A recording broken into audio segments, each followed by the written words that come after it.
Hello there, welcome to my channel. I'm Angela from artery.com. What I'm going to do today is just show you a few different ways to make card backgrounds. I have practiced this. There are a few different ways to make your backgrounds, and I do have a couple of cards to show you. Some of them you need stencils, so I'm going to use these. Butterflies from scrapbook.com. I can't remember if I've used these yet or not. Probably have, because I've ripped it open there. So really cute stencils. And also from scrapbook.com, because I'm going to be using stencils, I'm going to be using my silicone mat, so everything stays firm and they don't slide all over the place. So I do have what's called Crackle Mousse. The first time I've used it was when I was practicing this video, and it didn't work out brilliantly, but if you can, I don't know if you can see all the little crackles and things in it. So I did try it also on just spreading it on a piece of card, and I don't know if I put too much on or if I didn't let it dry properly. It kind of worked, but it did look better once it was. I thought, well, I don't want it to go to waste, so I used I die cut some little butterflies out of it. I'll show you the card I made with that in a bit. I'm going to use a black piece of card this time. I'm just using scraps. I'm not going to make cards out of the bits that I'm going to show you today, but it should just stick to the mat. I'm going to get my little palette knife and just add the Crackle Mousse onto it. It's very thick, as you can see. I don't know if it's meant to be that thick because I have had it for a good while. So I don't know if it's meant to be a bit thinner than this, the mixture, but oh dear. It's actually lifting the stencil off. So I'm going to put this to one side and let it dry, and we'll come back to it later. But I do know you have to put quite a little bit on. Quite a little bit. I do know you have to put quite a bit on. Talking nonsense as usual.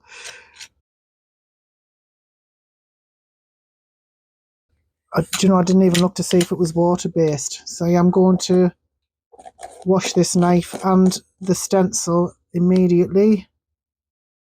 Doesn't really say. So I do have a black one as well, which I think would look nice on white card, but I'm not going to go into that one. Ooh, that is really pretty. Look at that. Beautiful dimension onto it as well. Right, I'm going to wash these and then I will be back in a jiff. Right, I've cleaned everything up. It just came off under water with a little bit of pressure. So I'm going to do this next one a little bit differently.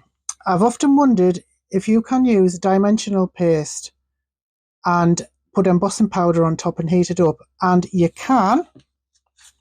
It did work, but you have to be very, very careful. You have to be gentle with the heat, and you have to keep the heat gun moving because it will bubble and burn, but it does give quite a nice effect. So I'm going to try it a little bit differently this time. I'm going to stick the card onto the stencil and then the stencil onto the mat. I'm going to use painter's tape for the stencil. It's nice and strong. So first I'm going to apply the dimensional paste. Oh, 1 second. Oh, I forgot to highlight these as well. I got these from scrapbook.com. It's a roll of cloth, microfiber cloth that you can just tear off. There's 20 in a pack. And they have a deal on at the moment where if you buy 3 packs, you get them a little bit cheaper. So as I was saying, I'm going to try dimensional paste and then embossing powder on the top to see what happens.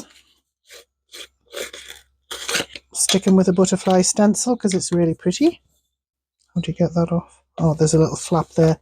But you can pull off. I'll link to my video where I show you how to make your own dimensional paste if you don't have the money for the genuine one, or if you just want to have a go at making your own. It's not put on perfectly because I just want to show you the technique. I'll get this washed as soon as possible, but I need to take this off first. I'm going to put that in there, and I'm going to put some embossing powder on the top. Yeah, little bits where I've missed there. Probably missed it when I put on the paste. But never mind, this is just to show you the process and how careful you need to be when you're doing it. I don't know if you've seen these before. A Swiffer cloth, absolutely fantastic for picking up bits of embossing powder and glitter, really good. Right, I'm going to get everything cleaned and then I'll be back.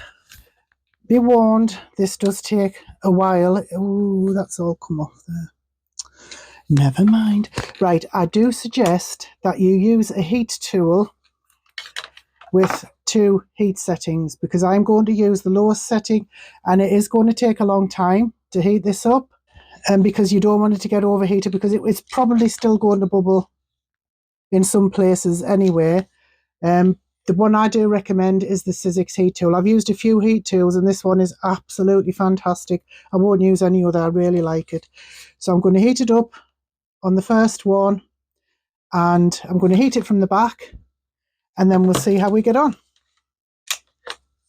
I'll put some music on because this next bit's going to be very boring for you.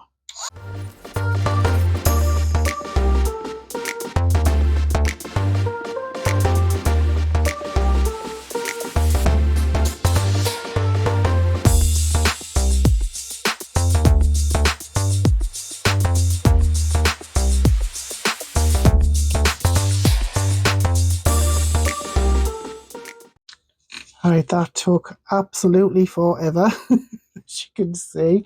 So technically, yes, you can emboss with texture paste, dimensional paste.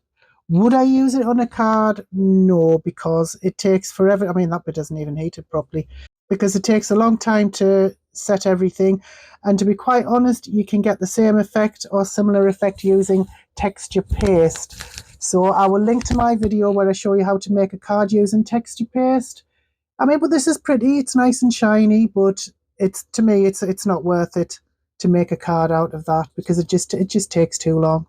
And I was going to show you as well, right, this is more or less dry now, and oh, isn't that gorgeous? That's beautiful. I absolutely love the shabby chic sort of cracked effect on that. That's gorgeous. And like I say, the first one didn't work out so well, so I did die cut some butterflies, and just to make a card, just to show you what you can do. And if you'll notice that almost all of my cards follow the same format at the moment, just a phase I'm going through, where I have the background and the matte layer on top of the card base. I don't think you can go wrong, because I just think they look really nice. So I just cut out 2 sort of backgrounds for the butterflies, and then the top of it, like a tone on tone type of thing. And I just think it looks nice. It gives it a little bit of dimension. That is really, really nice. I do like that.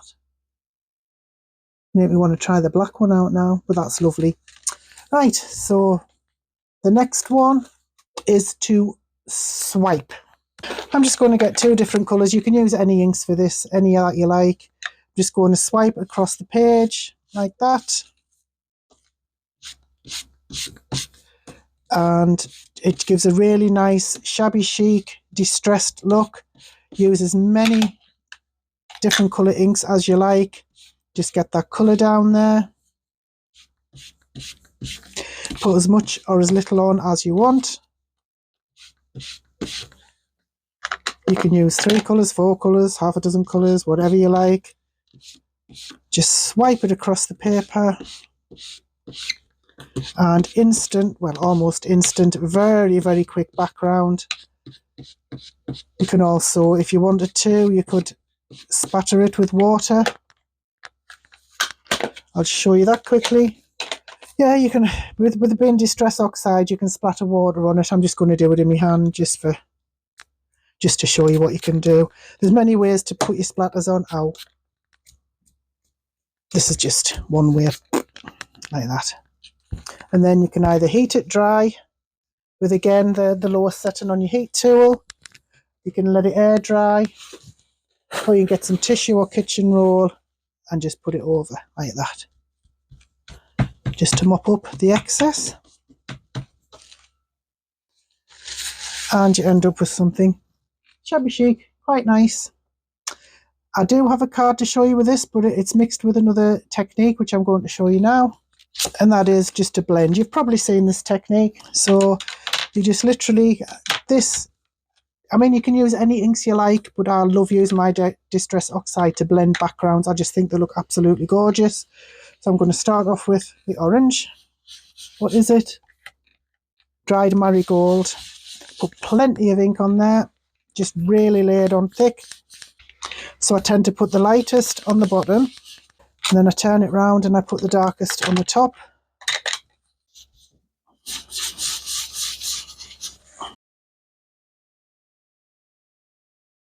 And then the medium one in the middle. You can use whatever colours you like, as many colours as you like. Put them where you like, just blend, blend, blend. You can blend in splodges. And just try and blend as well as you can. Just blend the colours into each other. This isn't going to be perfect. I'm just showing you what different ways you can do it. Well, one of my favourite blended backgrounds is just to put splodges of different colours here, there and everywhere. And then once you're happy with the result, make sure you get the right lids on the right colours. And then you're left with a blended background. You can also add splatters to it if you want.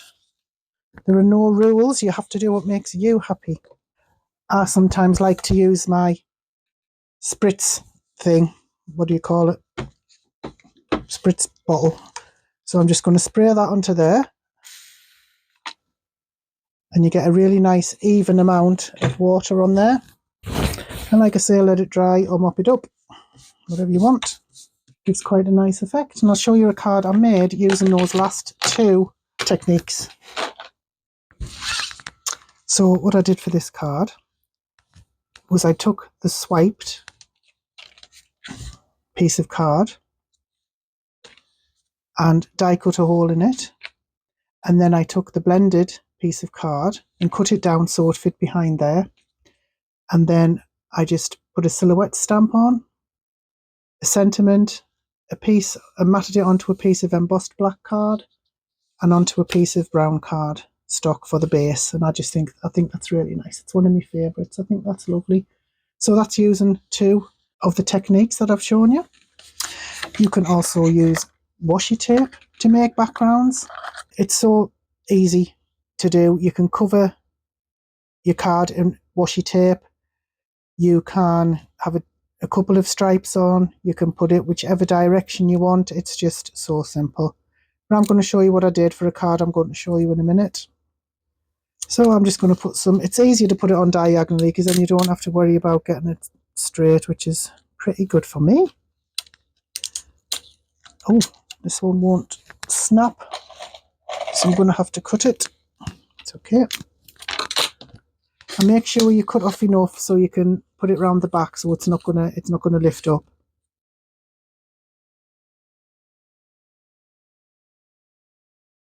This is really strong washi tape. It's sticking all over the place. Right, stick it down. And I'm going to put another one on. And that's as easy as it gets. Like I say, you can cover the whole thing. And then what you can do is you can emboss this. It makes the washi tape a bit more secure. But what I did, I filled up the gaps with some peel-offs. Added a flower, a sentiment, a few gems. I matted it onto embossed white card and then put a black mat behind that and then stuck it onto a card base, and I just think that looks really nice. So like I say, you could fill the entire thing with washi tape and emboss it. There are all kinds of things you can do with that. I just think it makes a really nice background for your sentiment and whatever decorations that you want. Another way to make your own background is to just use stamps. Here's one I did earlier.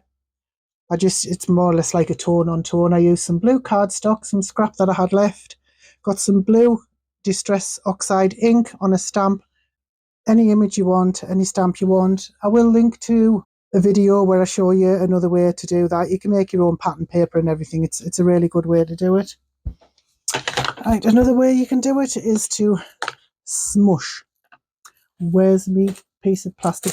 You can just use any piece of plastic for this. Just get some ink on a non-porous surface, add a bit of water, and then get some plastic and smush it.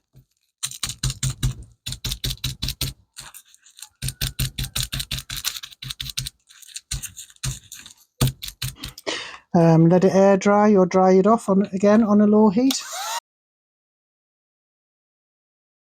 And just keep adding as many layers as you like.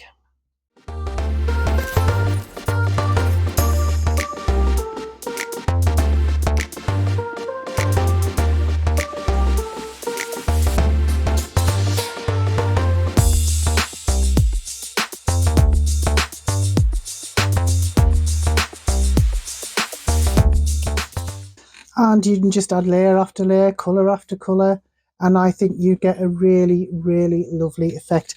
And the card I showed you earlier with the butterflies was made using this exact same technique. I'm going to show you just something that you can do just to jazz it up a bit like I did with this one. So just find a stencil that you like. I'm going to use one I haven't used before. Use one of the colours. I think I'll use this one. Get yourself a brush and just add some little bits of stenciling all around. Just in little bits here and there. And there we go for that. Then you can take a stamp, any stamp,